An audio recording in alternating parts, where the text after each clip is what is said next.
Megan Strickland Wiggins, and this is Artifact 12 for Criterion 24. Use assessment data to inform and guide instruction based on individual student needs. In my 6th grade social studies class, I used technology to design and implement a formative and summative assessment in our History of Europe unit. The Georgia Standard of Excellence for this unit has 3 elements. The formative assessment focused on elements A and B. Students use multimodal resources to learn about the aftermath of World War I, including text slides and images, videos, political cartoons, and primary sources through the DBQ online platform. Students then constructed an essay responding to a provided prompt to demonstrate their understanding and ability to synthesize key historical events. I assessed students' essays using a rubric. I provided each student with individualized feedback in which I recognized their strengths and referenced specific areas for improvements. I used the quantitative and qualitative data to determine areas of need and inform instruction.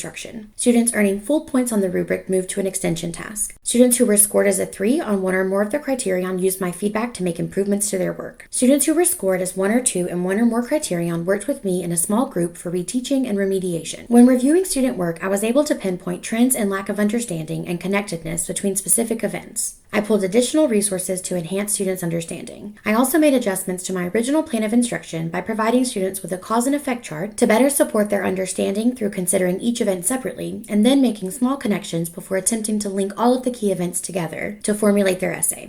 I used Microsoft Forms to create a summative assessment for the unit. The question types included multiple choice, true or false, select all that apply, and a chronological order ranking. 13 questions aligned with standard elements A and B related to the aftermath of World War I essay formative assessment. The other 12 questions related to the third standard element, which was not included in the formative assessment activity.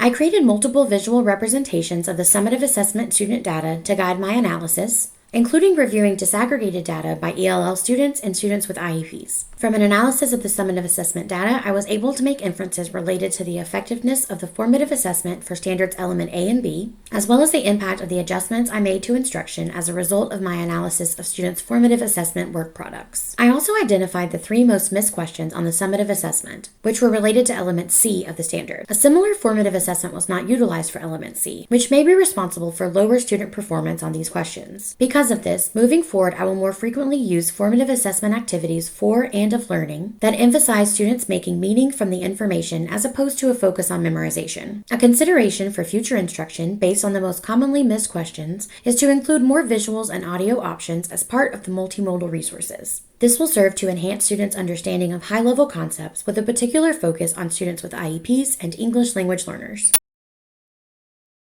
I'm Megan Strickland Wiggins, and this is Artifact 12 for Criterion 24. Use assessment data to inform and guide instruction based on individual student needs. I administered a summative assessment for the History of Europe unit in my 6th grade social studies class. By using Microsoft Forms, I had immediate access to students' results and the ability to review learning data by individual students, by class, and by question. Using a digital platform for the assessment allowed me to share these results quickly and easily with students and parents. Microsoft Forms supports students in reflecting on their own learning data by identifying students' missed questions and noting the student's selected answer, as well as the correct answer choice. After the assessment was administered, a class period was devoted to reflection, remediation, and extension. Using my own analysis of learning data, I reviewed the 3 most commonly missed questions on the assessment with the class. This promoted student reflection as a group and provided me with additional context for misconceptions, instructional adjustments, and remediation. I used an error analysis form to guide students' individual reflections and build self-direction. For each missed question, students explained why the answer choice they selected is incorrect. Students were then able to build an understanding of the correct answer in 1 or more ways, including reviewing their unit resources, requesting support from a peer, or discussing the content with the teacher.